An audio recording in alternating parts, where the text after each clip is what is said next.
Hello and welcome to the latest episode of the Rap podcast from Cardiff Central. This is the Cardiff Central podcast, and I think it's episode is it 4 or 5 now, Aled?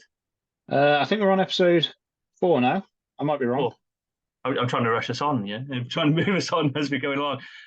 Yeah, you're hearing my voice at the start because Aled is a bit rough this morning. The lurgy that has been passing around the various rap podcasts has reached you, Aled. I feel like I've passed it on virtually to you somehow.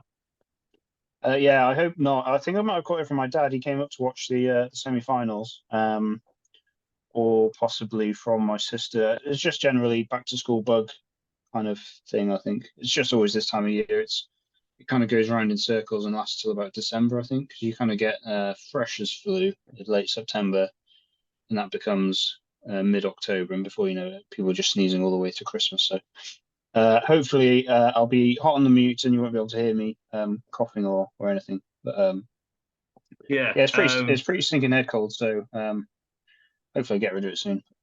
yeah, I've had one. I then thought I'd passed it on to my partner, who's had it, is just about on the mend, and now I feel like I've got a tickle in the back of my throat, which makes me think I didn't pass on the original bug to her, but merely caught another one off her, which is always nice. There, always a nice moment. But yeah, we'll head colds apart. How are you doing, and what have you been up to over the past 7 days? Not much really. So I caught this pretty much yesterday. It's really struck quite fast and hard. But apart from that, really just watching the rugby at the weekend. And last week was quite busy at work, so just kind of late finishes and just kind of going from there. So nothing too exciting, unfortunately. Hopefully this will shift soon. I can have a bit more of an interesting week. How about yourself? Yeah, likewise, watching the rugby weekend was pretty much the main thing, and the football, great result for Wales in that. Get that in early before we move on to all the rugby chat. Yeah, apart from that, I'm trying to think of something interesting I've done over the last 7 days, and I'm really struggling to think of anything. So that's basically sport and illness. It seems to be the way I'm living at the moment. And I that did sounds wonder how bad. long I wondered how long it would take to get to that because I'm not outside of rugby. I'm not that interesting in that I don't have those hobbies or stuff going on. So I thought eventually we're going to end up where neither of us are actually doing anything in the week, and we've episode 4. We've hit that. That's good to know. Yeah, because my partner was ill, I had to watch High School Musical. That was probably the highlight, or actually, I should clarify. Let's start that again. The low point of the week. But yeah, I had forgotten how bad that film is. I think a 7-year-old me thought it was slightly better than it is. Yeah, Yeah, I can't say I've ever seen them. Not my cup of tea. I did, think the did, closest I've seen is probably Pitch Perfect, which is similar-ish, I guess. Maybe. yes, Would you Pitch say? Perfect. Pitch Perfect's a better film, and Yeah. I feel like we might be losing an audience here. So let's move on from um, crappy and slightly, well, I think slightly better musicals, but to rugby. And I suppose the big talking point that everyone's going to be talking about is, especially Welsh podcast, is Wales and the weekend. Your feelings, Aled, before I start mine, because most people are trying to put it in a positive light and saying, no one thought we'd get through the group stages. We did that. We got to the quarterfinals. But for me, it's a massive chance missed, isn't it? Yeah, I think so. I think in the first half, we didn't really capitalize on a lot of the chances we had. When we went 10-0 up, I thought, oh, this is pretty much how I was expecting the game to go. And towards the end of the first half, there was just they went 10-3, which was fine, but then they went 10-6, and then that was halftime, and we let them creep in a bit. And in the second half, I didn't feel like we really fired a shot apart from Thomas Williams. And Mm. when he scored that try, I thought, oh, this is kind of the story I was expecting of, oh, we're going to get back into it and we're going to kick a lot and control the game. And yeah, it just kind of didn't really happen. I think you look at the draw, even though 12 months ago we'd have said finishing second would be grand, and actually, I think it's one of those expectations surged a bit because of how well we did in the pool stage. So I think beforehand, maybe people were not expecting or didn't really know what to expect. We did well in the pool stage, and suddenly everyone's gone, "Oh, well, we're back to normal." And then say normal, do you know what I mean? But Mm. given those kind of fixtures, you'd be eyeing up a semi-final. And then when that's not happened, I think it's kind of deflated, and we've reverted to type of being quite negative about it. Yeah, mixed bag really. It's hard to be really positive about it. But I thought Argentina played really well. To their credit, in the second half especially, they did what I hope that the teams I'm supporting do, is just try and keep it within a score. And then every time we went slightly ahead, they went slightly ahead again, and just kept the scoreboard ticking over, and then took their chance at the end and sealed it off. So yeah, I'm normally trying to frame things positively, but I think it's enough to leave with some face, but not really. It's quite difficult to say what we've actually managed, I guess. I'm already smiling because you've given the positive and set me up for the negative, and I am gonna fulfill that. Maybe I've built it up in my head too much, but I had said before the tournament I fancied Wales to get to a semi-final of this World Cup, and that was, yes, partly to the draw. And we can talk for hours and hours and hours about the draw, and we all know it wasn't equal. There's no need to talk about it anymore. But I feel Wales underachieved. I really do. And maybe I'd built it up in my head slightly. Maybe I'd ignored the past 12 months and gone on sort of 4 years ago and this young crop and how excited I am about some of these players, the Jack Morgans, your other players, George North playing as well as he is, your Lewis Rees-Salmons, etc., etc. I really thought that semi-final, it was a semi-final place for the taking, and I feel Wales fluffed their lines. They will be incredibly disappointed. I think we saw that in the final whistle, and I think that not only displays. I'm actually quite positive that they're as disappointed as they are, because that shows that they want to get to that semi-final. They think they should have been in that semi-final, as opposed to what was Pivac saying 12 months ago, something along the lines of, if Wales get to a quarter-final or semi-final, we'd be happy. Well, those bunch of players weren't happy to just get to a quarter-final, and that's a positive thing. You saw Derry Lake post-match crying his eyes out. You saw Jack Morgan looking devastated as well. Those are young players who are going to be leaders of the team for the future, and I think this will stand them in good stead. Likewise, Sam Costello, absolutely gutted for him that moment is going to be the one that's going to be clipped up, that's going to be shown as, that's going to be shown as the Imhoff try against Ireland in 2015. If you're thinking about it as in moments that ended the game, that is the moment, that interception. But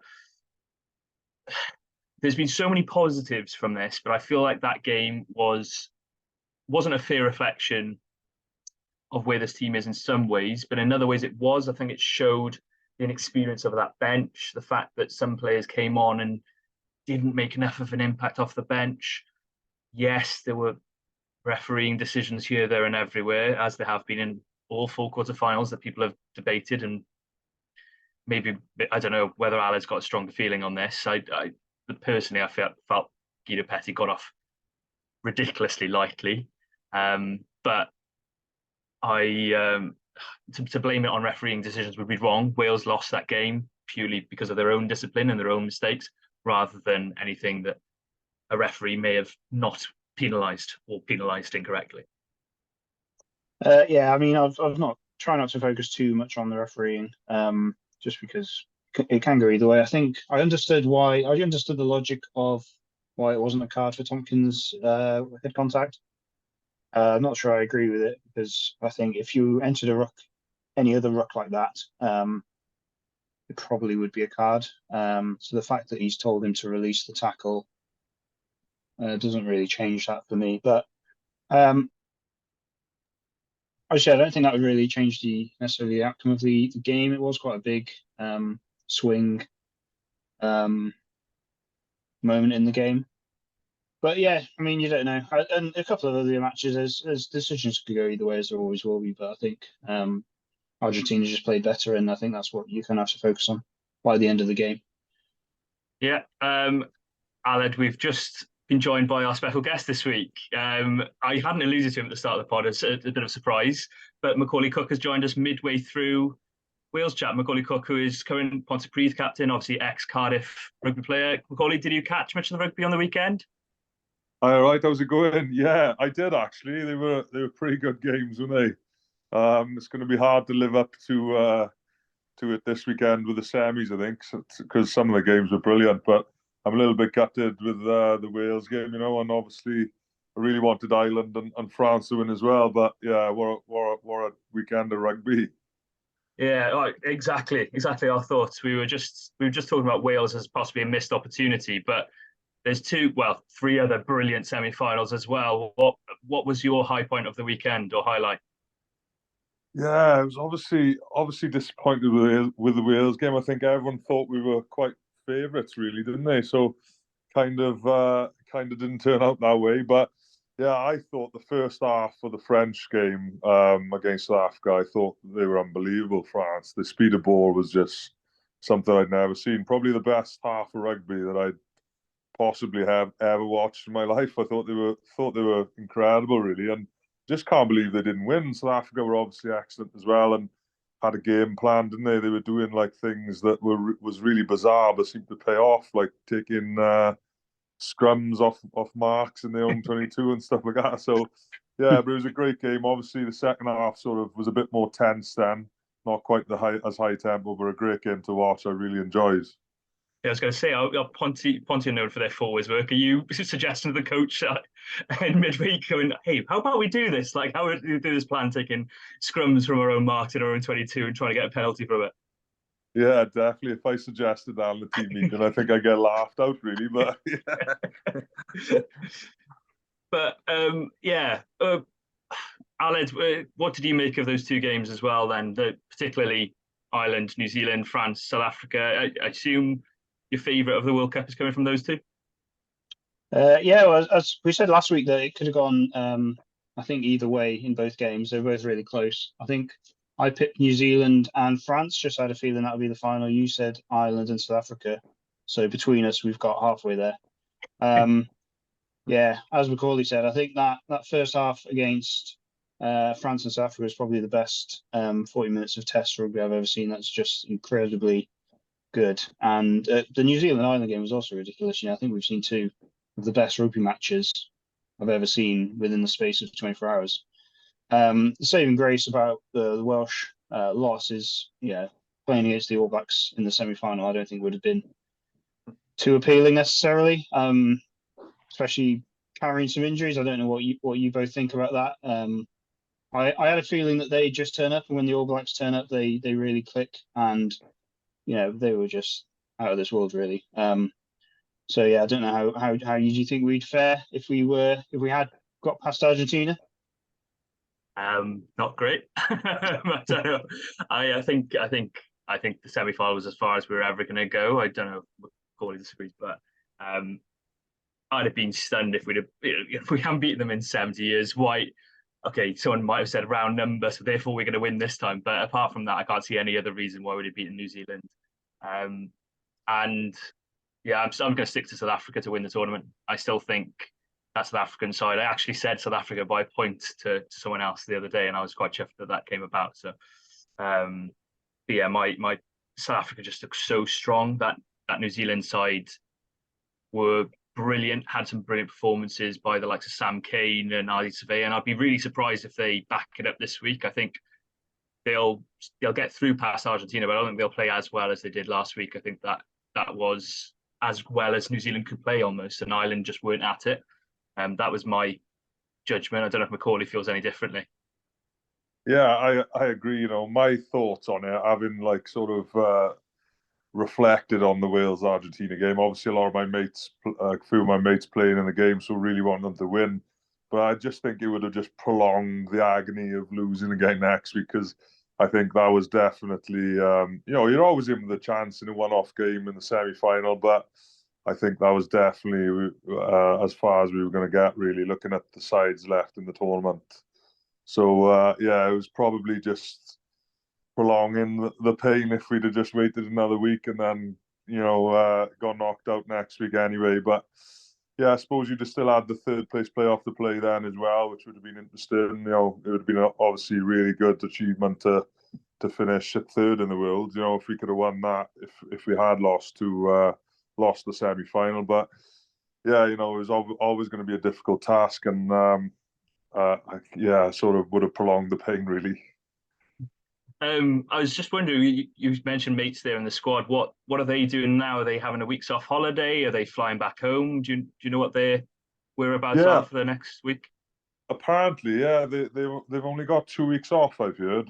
Speaking to a couple of the boys, so not too long of a break for them really. I know they've been in camp for a long time, so it's been a pretty tough summer for them. I know they obviously had a lot of time off. Well, not a lot of time off, but the same time off as the regional players as well after last season, before they started in the Welsh camp. But obviously, with the intensity of like the training camps and stuff, I think they went to Turkey, didn't they, and then Switzerland and stuff. So they've had a long time. So to only get 2 weeks off is obviously going to be tough, but that's the life of a professional sportsman, I suppose. And they're just straight back into the grind of the season. I know the boys will be straight back in the mix, and then obviously for the Six Nations, then won't be too far away either. So yeah, it's a difficult time really. I think they'll be definitely needing a break at the end of this season, just because the amount of work they've got through. But yeah, only 2 weeks off, I've heard. Yeah, it's mad, really, because I've seen some of the, Bath. Finn Russell made his debut for Bath on the weekend. I was like, good grief, you get knocked out the World Cup and you're straight back on the horse. And so for some players, that's what they want, isn't it? You want to get back out there and not right some wrongs, but you know what I mean, as in show what you can do on a different front. Yeah, definitely. To put the disappointment behind you. The good thing about sport is obviously you normally get a chance the week after to put things right and to feel a bit better and right the wrongs, if you like. So yeah, I think back on the horse for most of the boys, and also, they would have worked hard for the fitness and match fitness during the World Cup, so they won't want to lose that. So they won't want too long off really either. But yeah, it would be nice to have. I'd imagine that they'll try and get away or see family now for the next week or two, and then straight back into training then. Well, the main reason we've got you on, obviously, is, well, two main reasons. One is Pontypridd, and two is Cardiff, because it's just before the start of the URC. Let's start with Ponty. How do you want to talk about how the season's gone for you so far? You're captain of that side. Yeah, really enjoying. Not club captain, but I was captain over the weekend because our captain was on the bench on Saturday. So yeah, massive honour, to captain Pontypridd. I sort of grew up in. I'm old enough to remember how big the club rugby in Wales and how big Pontypridd was really, alongside the likes of Cardiff, RFC, and so on. So. Yeah, massive honour for me to captain the club. My first time captaining Ponty, really. So it was a big honour. But yeah, we're really enjoying. I think we worked hard pre-season. It's a little bit different, stepping back from pro rugby and then going into semi-pro. Took a little time for me personally to adjust, really. Obviously, having to find your own time to do your weights and your other stuff alongside, and then just the 2 nights a week, 2 sessions a week training. You have to get a lot of that work done in those 2 sessions. So a little bit of adjusting for me, but yeah, I've been enjoying myself so far. We had a tough start. We played, we drew against Cardiff and then lost the next 3, but albeit against top opposition. We played Merthyr in the Cup, Abervale, Llandovery, who are all top sides in the league. So, but now we've started to get on a little bit of a roll now. We beat Neath. We got over the line against Neath away in some bad conditions, and we needed that win big time, really. And then obviously building on that, then on Saturday against Bridgend with a bonus point was excellent. So 2 in a row now. We got Pontypool next week, which is obviously going to be tough. They're newly promoted, and they've obviously been waiting a while to get in the league and give it a go. So they'll be chomping at the bit, if you like, to put a performance in. So a tough game there, but we're hoping we can keep the ball rolling now and get 3 wins on the bounce. Yeah, that run of fixtures sort of shows you the swings and roundabouts of the league, isn't it? You've got those 4 top tier sides, then you've got 2 newly promoted sides plus Bridgend. Is it hard to get continuity then? You all know where you are really, because of those 4 starting games where you've taken 1 draw and 3 losses. It must be really the squad morale must have been really low. Yeah, it is difficult. That's the thing about losing. It's almost like a habit as well, isn't it? And winning the same. So once you're in that sort of rut, it's kind of hard to get out of as well. So it is difficult. We were a bit down on ourselves a little bit, but we knew we were getting closer. We knew the teams were tough, and there was going to be a Well, there's no easy games, but an easier run of games on paper, if you like. So we could start to put things right. But we were getting better in every game. Although we weren't getting the results we wanted, we were improving in certain areas. So we were always confident we could get a run of games and a run of wins, which seemed to be happening now. Really, we also had a lot of injuries as well. The first few games, tough games, obviously took their toll, especially in the back row. We lost a few key players really in the back row, so that was also difficult. But a few boys back from injury now, which is good. A few long-term injuries, but a few boys coming back, which is a big boost for us really. So yeah, that's a positive as well. So we struggled with a few injuries, but we're sort of coming out the other end of that now, which is good. Yeah, but have you reevaluated what your goals are? Or I spoke to I can't remember what the aims were at the start of the season. I do remember speaking to Gareth about this is where you want to get at the end of the season, and he was a bit lukewarm about it. He didn't want to give away too much, I suppose. But towards the end of the season, what have you thought that far? Are you thinking 2 weeks' time? Are you thinking 3 weeks' time? We want to be at this point.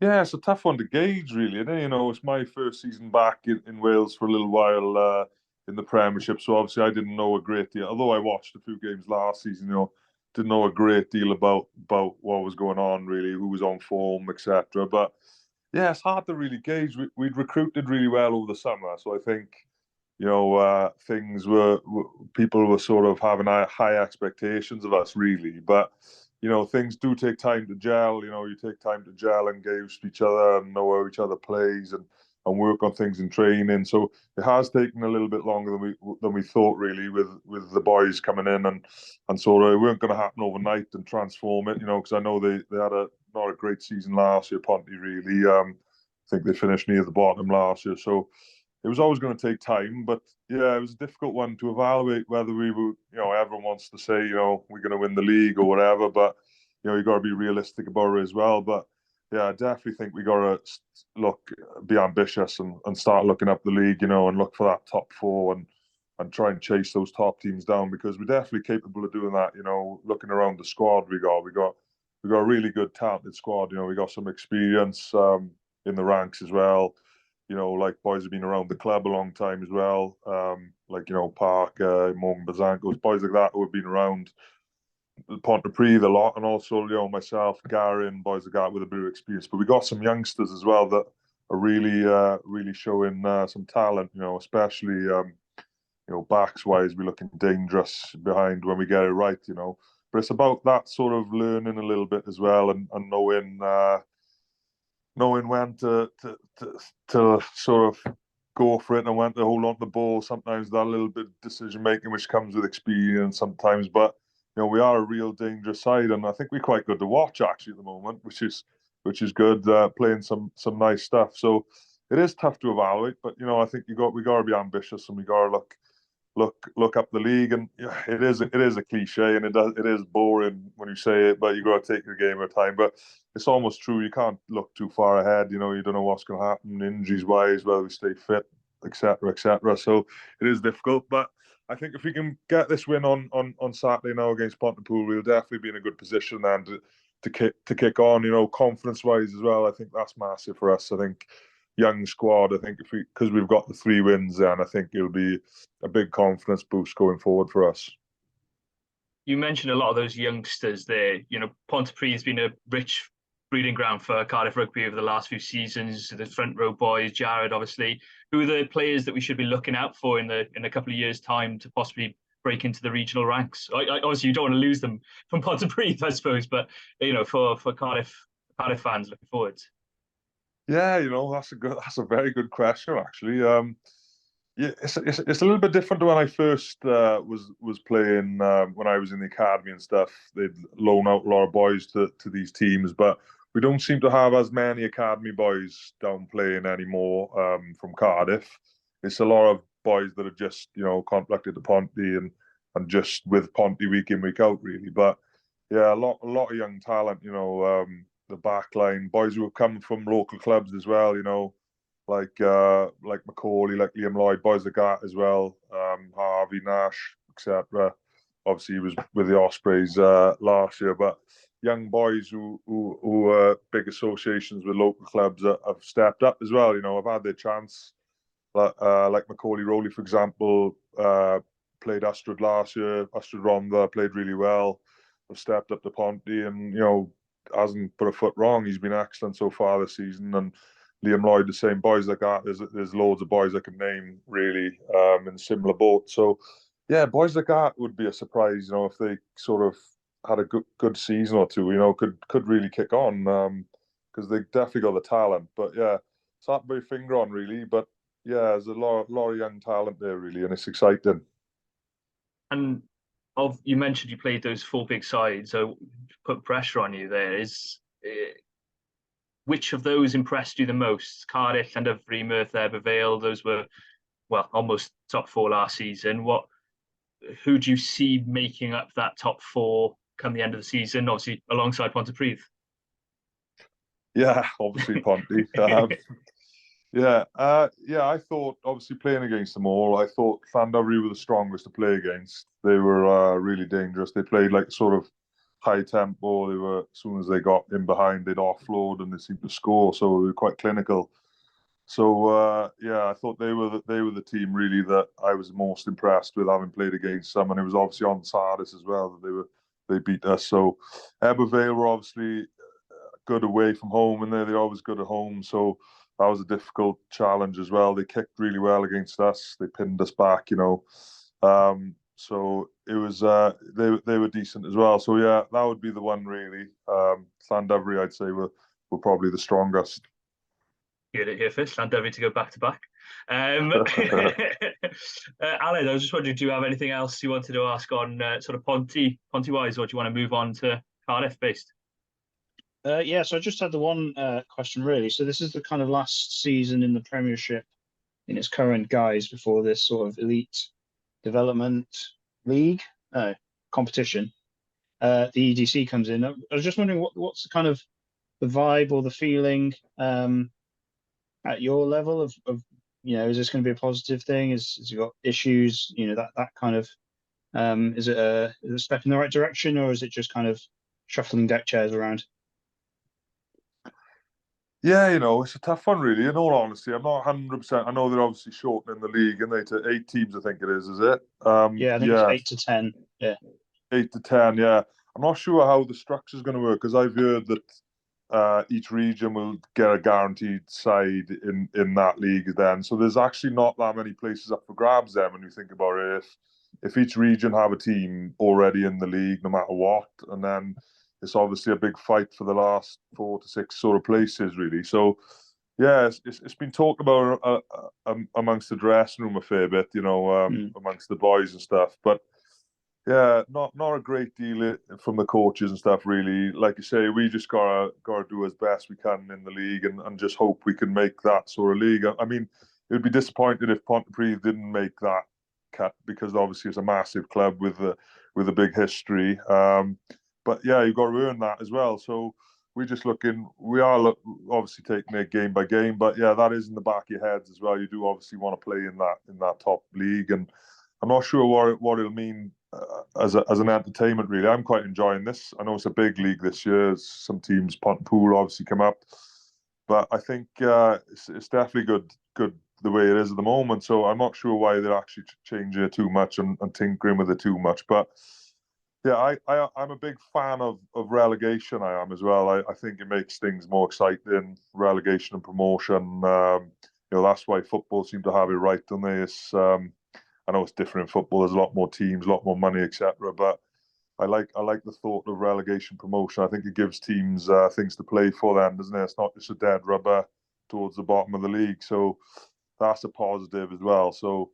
Yeah, we just got to focus on take blocks of games at a time, and hopefully we can qualify for that elite league or whatever it's going to be.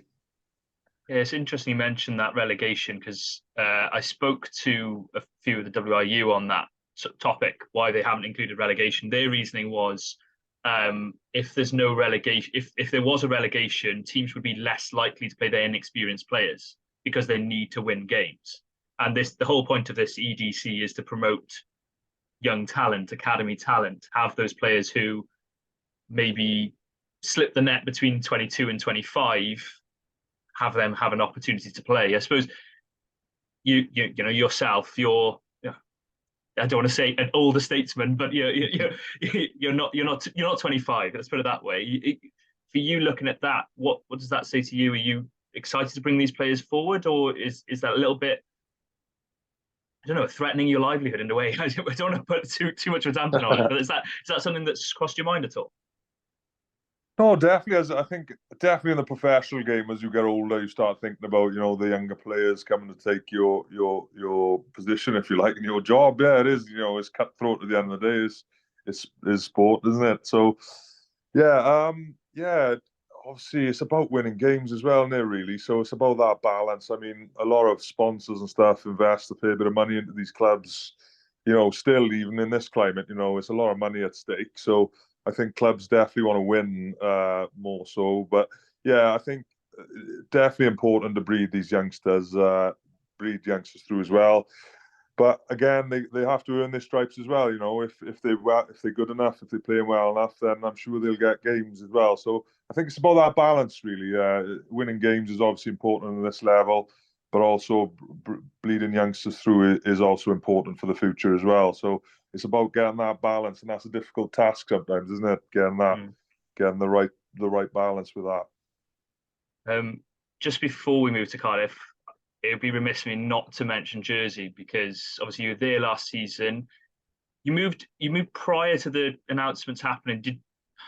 It's probably a bit of an unfair question to know, but did you know what was about to happen?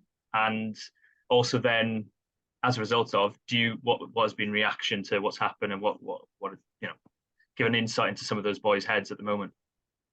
Yeah, I've been, all my mates and stuff has been on to me a lot, saying that, that I knew what was going to happen and I jumped ship at the right time. And I've been getting all the banter saying I took all the money and I left and all this. But yeah, no, not at all. I didn't know anything was happening. I hadn't really heard any inkling that anything was happening of that sort, really. We were always reassured last season. We obviously had a good season last season, winning the championship, and the chairman and the director of rugby and the coaches and stuff were always reassuring us that financially we were in a good place. We'd have meetings now and again to explain different things, and it all seemed positive, really. But I think what I've heard, that what really happened was, over the summer, after winning the championship and not getting promoted to the Premiership because of criteria, not hitting the 10,000 seats minimum stadium, etc., etc. I think a few of the sponsors have actually pulled out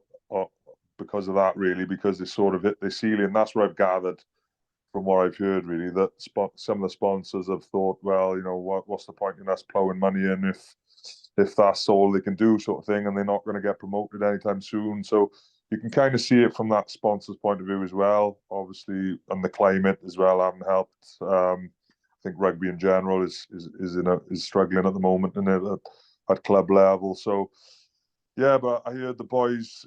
There was murmurs in the summer during pre-season from the boys, I think, that the club was sort of half struggling a little bit, and then the boys in August got paid late by like a week or so. So they put that down to an admin error, which never looks good, really, does it?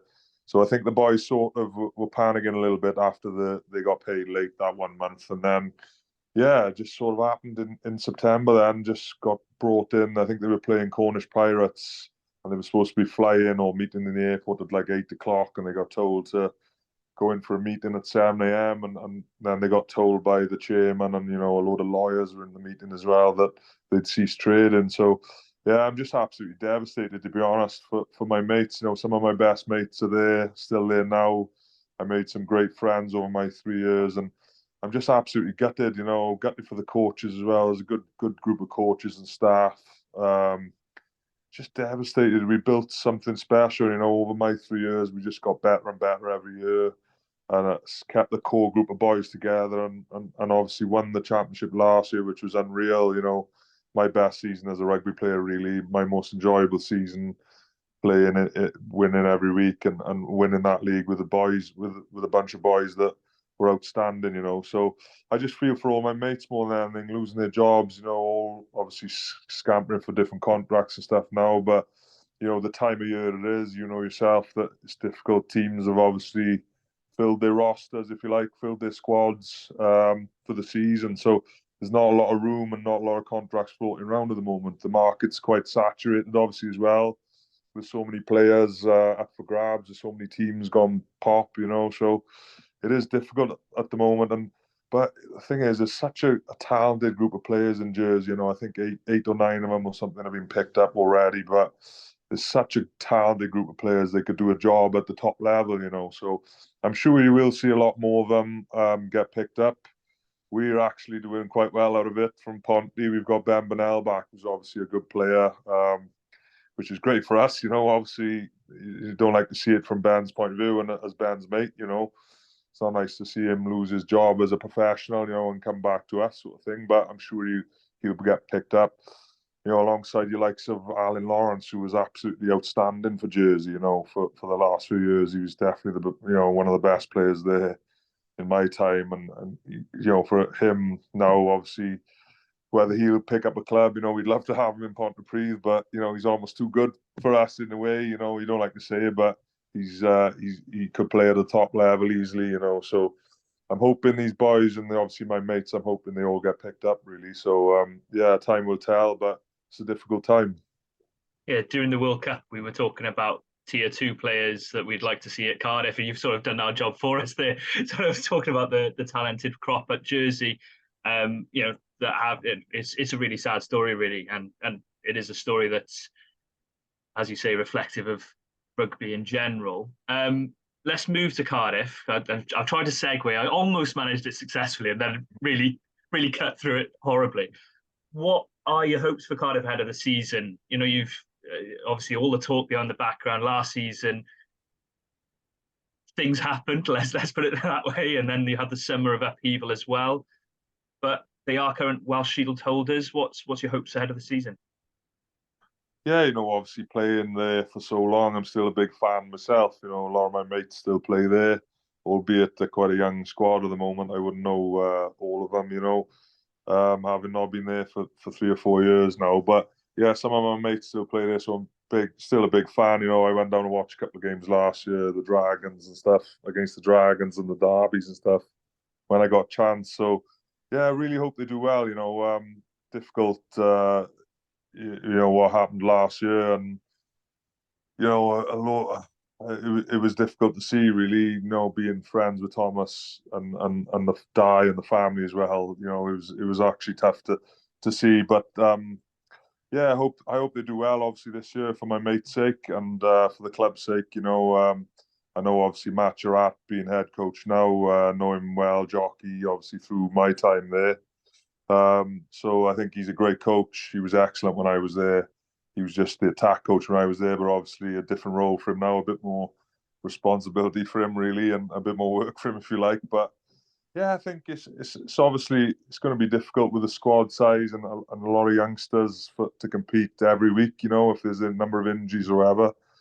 But it'd be interesting to see how they go. I mean, I hope they do well. I think you've got to bleed youngsters through at some time anyway for the future. So why not now when we're struggling to sign, you know, boys because of the cash issue? So yeah, it'd be interesting to see. But I think in a couple of years they'll come good, definitely.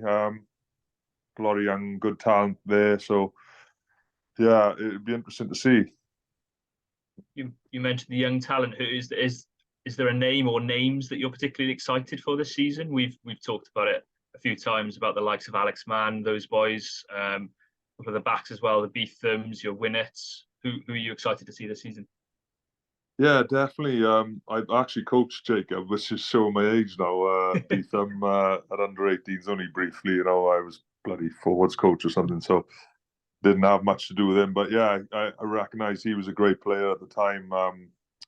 And he's looking good actually, isn't he? Yeah, so it's interesting to see his progress. Yeah, and the winger as well, Theo is it? He looks sharp, doesn't he? He looks very sharp. So be interesting to see how he goes as well, because he's got all the talent as well. So yeah, it'd be good to see. Hope Jacob does well, and a lot of the boys as well. Yeah, Alex Mann, I know he was raved about actually when he was in the academy and stuff, and the age grade stuff. So be good to see how he goes as well. But I think the good thing about it now is obviously they're going to get a lot of game time with the small squad, and a lot of players moved on. You know, a lot of the more senior players, the more experienced players moved on. So they're definitely going to get a lot of game time, which is going to benefit them. So yeah, I think it'll be good.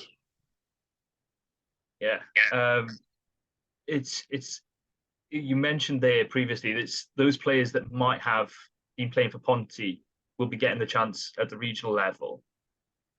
How big a step up is that, really?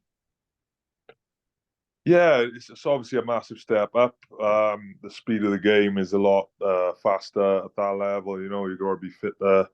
You're obviously bigger athletes as well. So yeah, it is going to be a massive step up. Don't get me wrong. You know, the Premiership is good. You get a lot of good players in the Premiership, so you get some good games there. But it will be a huge step up for them. You know, physicality wise as well.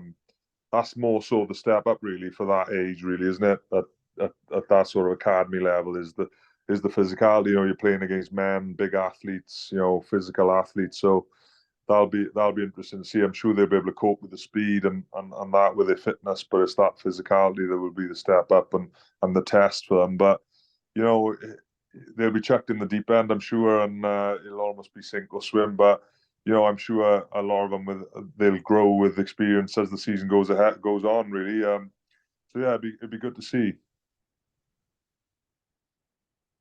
Alan, do you have anything to add?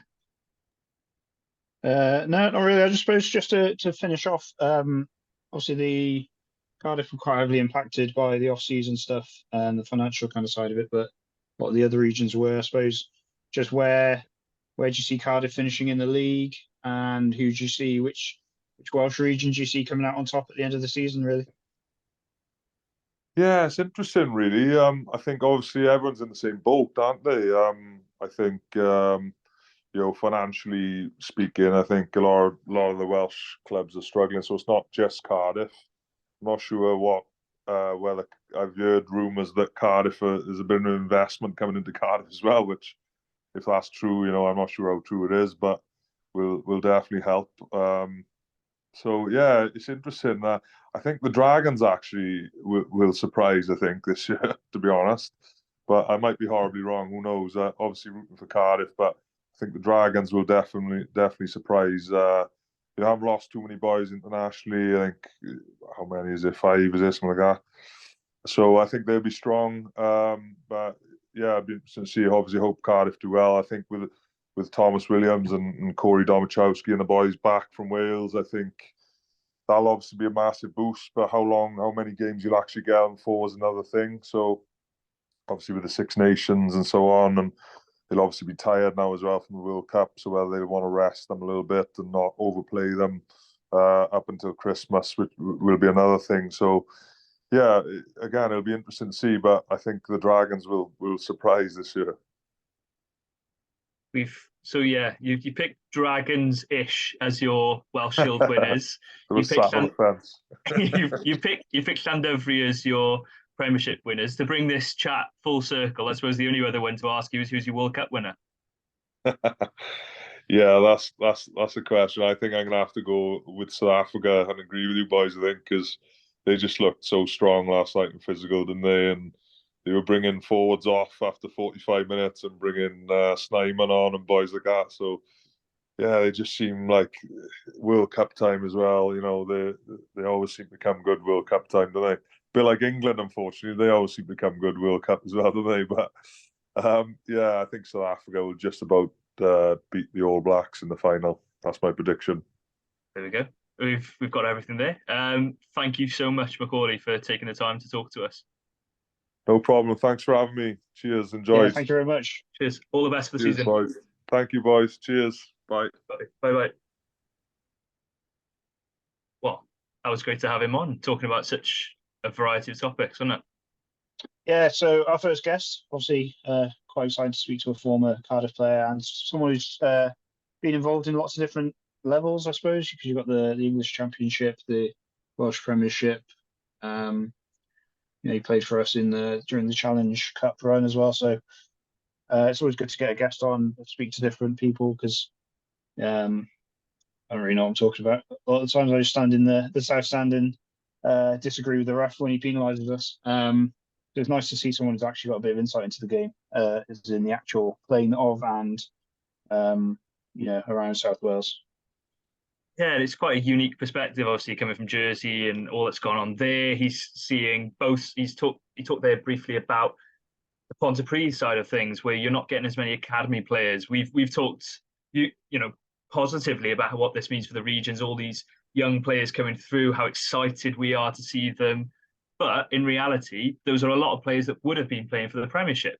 And so the Premiership have got a different thing to work out now. They're bringing players from lower leagues. They're playing with, maybe older players would carry on going. It's an interesting melting pot, really, of players that they've got available. Yeah, and that's why I kind of wanted to ask about this elite. I always call it Elite Development League, but that's EDL, which is something else. That's a lot of people who live. That's people who live around by me, on the border. The EDC, it's interesting. I'm saying you have to earn your stripes, but then you need to develop your own youngsters, but then you need to win games, and that's true at all levels, which is not something I'd really considered, because obviously in the URC, if you just focus 100% on developing youngsters, probably not going to be putting in massive performances.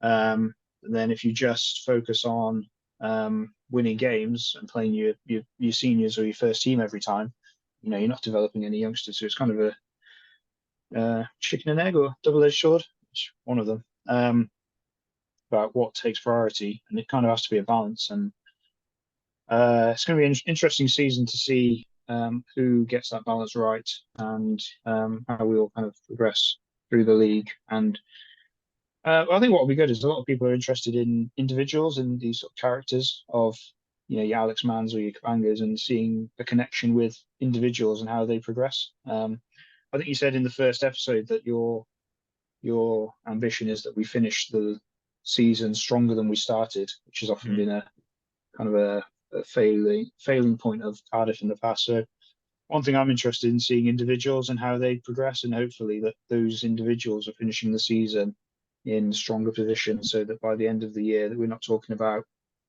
so you say Alex Mann, for example, his breakthrough season, we're talking about him being an established member of the squad, or that's just one example. Yeah, spot on. And as well, seeing how the melting pot of players works out. And we want, some of these players we've bought, we want them to stick around a few seasons. And speaking of new signings, there's a better link for you. Speaking of new signings, there have been a couple for Cardiff this week. Matthew Warbury has signed permanently, previously at Ospreys and Swansea, RFC, and also Max Clark, who's signed on loan from the Dragons. Clark, I watched a fair bit of him at Bath. He didn't have as much game time as I thought he might have at Dragons, actually, through various injuries, and that has been Clark's problem in previous seasons. He's a very talented footballer. That's the first thing, and I'm using that horrible cliche of a rugby player being a footballer, but still, he is, to use that term, he is a talented footballer. He's also a powerful runner at centre. The obvious thing, and I have seen this in some forums and some fans have been calling the question, why are we signing Max Clark on loan when Willis Halaholo is waiting in the wings? And I suppose, put that to you, Aled, what do you make of that scenario? Is it, do you see it as probably an either-or situation? Or do you think both can be signed? I think both could be signed from a rugby point of view. I think we've got the space or the need. Especially, I mean, it's kind of telling that it's a 1 month loan. I think that's quite a short amount of time to contract someone in for, and that potentially, you think, is that cover until Mason Grady gets back? Then he's going to be out again in the Six Nations. Is that cover for Halaholo in terms of sort of fitness testing, because he played for Cardiff RFC at the weekend, so as part of his rehab and some game time for that. So is that a testing of, okay, we'll get this person in, see how Halaholo gets on, and if he gets his fitness back, then we can offer him a contract. I think if the money's there, which is the big if for most of the questions are asking at the moment is, I think there's plenty of scope to contract both, because centre is a position we're short of, but then you don't want to end up contracting people who aren't getting the game time. I think we're in a position where we have to be really frugal or wise with how we're spending the money. If you know what I mean, would you agree with that? Yes, I think the one other thing to mention, I suppose, in all this is something that Macauley alluded to, that I think we were both given a bit of a heads up to the other day, was there's a possibility of new investors and more cash coming into the club. Obviously, I don't think either of us know much about that at this moment in time. Macauley probably knows more than both of us. But if that is to come in, then you bring in a Hala Hollow that really does lift the spirits of the club, and I think it could be a real possibility going forward. Whether or not that money is also there for stadium repairs, whether it's for academy training and those sort of things, I don't yet know, but those are all things that we'd like to see improve. And certainly the way the club's going towards, I think it's fair to say, with long-term objectives as opposed to short-term, I would like to see those improvements be made. I don't know if you would agree with that as well. Yeah, so I think my main goal, it's not my money. I think the main goal of the club, I think, needs to be at some point the stadium or the Arms Park redevelopment. I think that could put us on such a strong, sort of stable financial footing for the future that I think we would be less reliant or less sensitive to, say, the whims of the WRU and sort of these last minute financial and contract changes that are quite, this year was particularly severe, but that would just kind of give you a more stability. I think you'd be able to, if you did it right, you'd really be able to set up a strong business just from the site alone, and then the rugby is obviously the cherry on top sort of thing. In terms of the financials for the centres, I meant more about the salary cap. If these investors are, as we hope, ultra mega rich billionaires, we could be turning over a billion a year, but we're not going to. But we could be turning over a billion a year. If the salary cap's there, then you can't sign a super studded lineup. So I think you have to look at which players are value for money, even though you might want to sign your Halaholos and your and have strength in depth. So I think they just need to be really smart with which players they're signing, and the difficulty with is that's where your kind of utility backs would come in useful, but then they're not as specialist and they're often not as high level as your out and out specialist, if you know what I mean. Yeah, I think that's why I think the priority needs to be on club improvements and academy improvements, especially if this salary cap's going to stay. I don't think anyone's going to come in that's going to force that salary cap to change. Is the first thing I should say. So therefore, if the salary cap's not going to change, priorities. Therefore, if you're going to put an influx of money in, where does that go? Future-proofing, future development, and those are the two things that I think can be solved this season, not solved, but improved upon, put it that way. And I think that has to be the area they've got to look at. Yes, we could do more squad depth across all the regions, let's be honest about it, but especially in Cardiff. If it's a difficult one when you talk about value for money players. It's a really difficult concept because, being frank about it, Hala Hollow has missed a lot of rugby over the past 12 months, plus really, probably 2 years if we're being honest. So if you're going to talk about value for money players in that front, he's not value for money. You could say the same about, and is value for money success? It depends what your metric is. Is value for money a player that's turning out every week out and playing, or is value for money a player that, say, a Lee Halfpenny, who doesn't play that many games, but will win you games solely on his own because of his goal kicking, and that'll be the discussions they'll be having to have at board level, etc., etc. To answer, I don't know what the answer is. I think it's probably a mixture of both.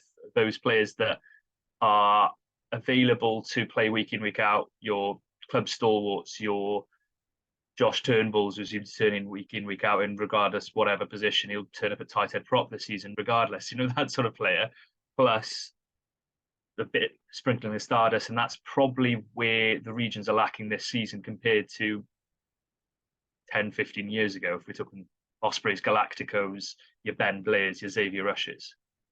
And whether or not we're ever going to return to that is another question entirely. But I'd like to think there's a way of developing the club without those star-studded players, but also in the future, hopefully, having a sound enough grounding with enough financial backing that in the future those star-studded players can return. Yeah, I think that's kind of the long-term goal. I think that we've kind of, you said on the pitch we're sort of boom and bust. I think off the pitch we're kind of, well, Welsh rugby generally just kind of rolls from one turmoil and crisis to the next. I think you just want a kind of long-term period of kind of sustained calm.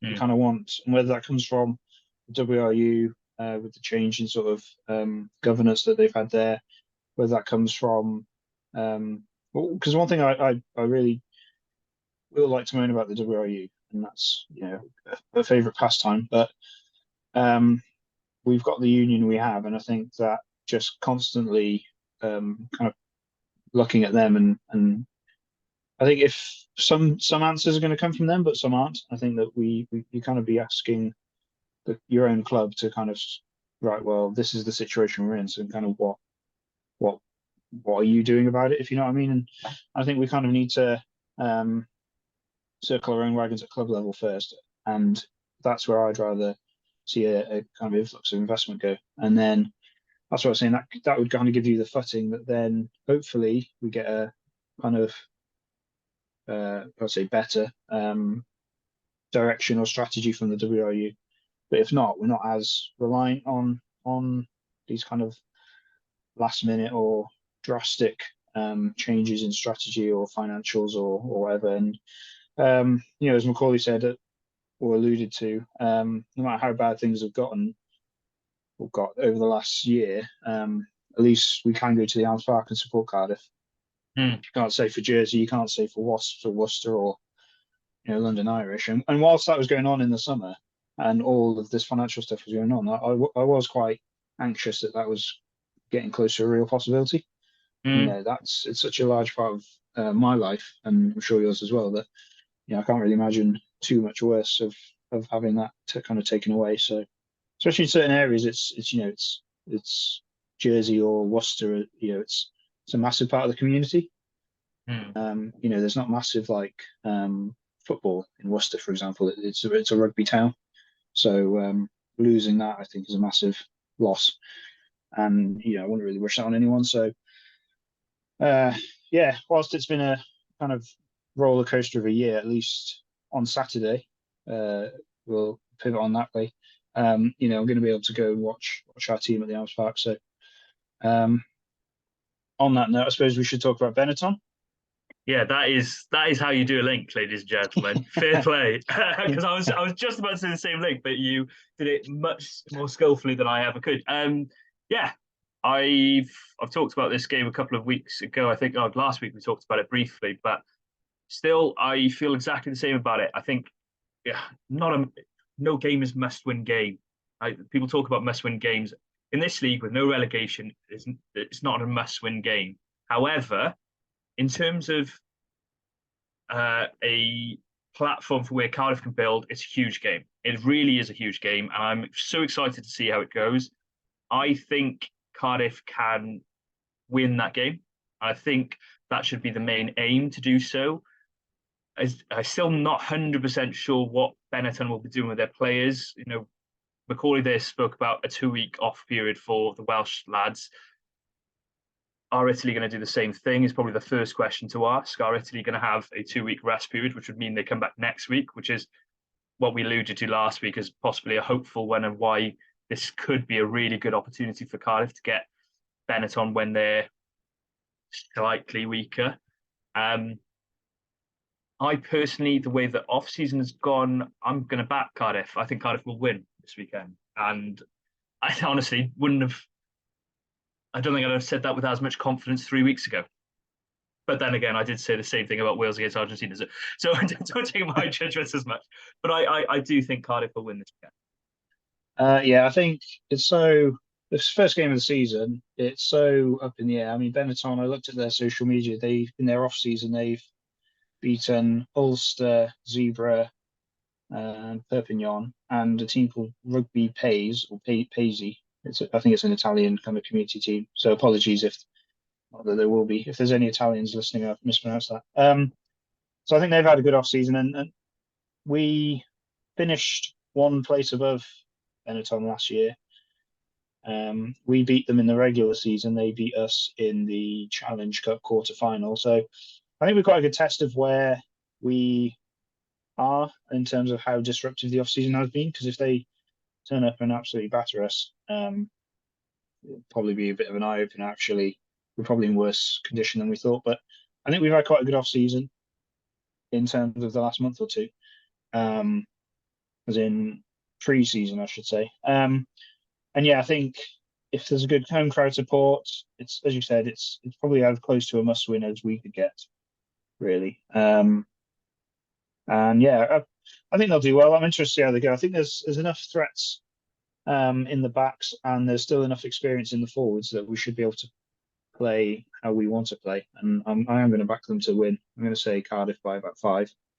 That's my go-to. If it's going to be a close game, I always go 5. So hopefully it'll be high scoring or a tri-fest, as we all like. I have to say, Benetton are my secret team. My sneaky is, if I'm a neutral, I love watching Benetton play. Because they were the underdogs for so long. Then the year the South Africans joined, they didn't win the game in the regular season. Then somehow they got to the final of that Rainbow Cup and they went to Pretoria, and everyone thought they were going to get smashed to bits. And then they won. And since then, it's like a switch has been pulled, and they play with such confidence. They play some good rugby. It's a bit like when you watch Italy and they score some amazing tries. It's hard not to enjoy watching them play as a neutral. Obviously, we won't be neutral on Saturday. So yeah, Rhino Smith's been a huge influence on that, especially. And I think we look at this weekend. If the weather's good, this could be one hell of a game of rugby. Because there's two sides that like to play. You know, we spoke about Matt Sherritt being the attack coach. Now he's the head coach. I can't imagine he's going to go too far away from an attacking-minded style of rugby. So I'm excited about it. I think all fans should be excited by it. And hopefully, full crowd, start of the season. I think that's what we can hope for. Trying to think, is there anything? Oh, one thing we should note before we go. I don't know if Alan's got a few points, but I definitely do have one, which is Kirby Myhill has announced that he signed for Miami Sharks. And a quick word on him, because he's been a brilliant servant for Cardiff throughout the years. Obviously, got his sole Wales cap against New Zealand, which is not bad going. If you're going to have a sole Wales cap, might as well go against the All Blacks. Alan, what are your abiding memories of his time at Cardiff? Well, I mean, whenever he came on, you always knew he was going to put in a performance. I think he was such a stalwart of the club for so long that I'm pleased he's gone over there with Rob Evans. Is that right? Yeah. So really pleased. Thomas Cabelli as well, the scrum half for Argentina, is there as well. Oh, right, yeah. I mean, hopefully it'll be a really good experience for him. I think if anyone's deserved it, it's him. And yeah, it's interesting how the USA League is going to develop, but presumably finishing your career. Not that I want to age him, but you may have many more years left. But going over there for kind of a swan song in Miami is quite a good way to go.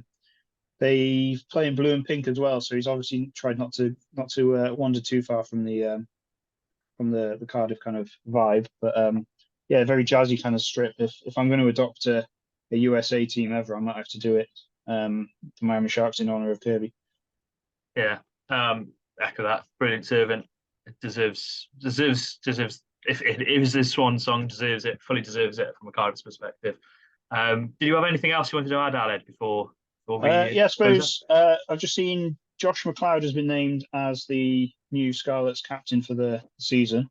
Cardiff haven't made an announcement yet.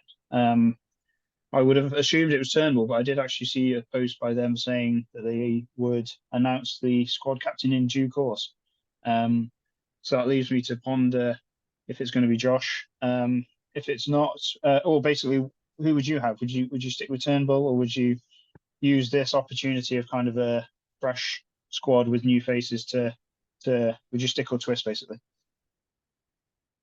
Trying to think of the names that you could consider. Obviously, Ben did the job captaining in pre-season. Started against Scarlets. He was captain, wasn't he? Can't Yeah, remember and about then Ospreys. but Liam Belcher was the captain for the Ospreys then. Yeah, I always like a back row captain. I think that's partly because I like a captain that stays on the pitch, the one that's likely to be there for the full 80. I know South Africa do it slightly differently with Khaleesi, but I personally would like. I think it would be a real opportunity to give it to both of them.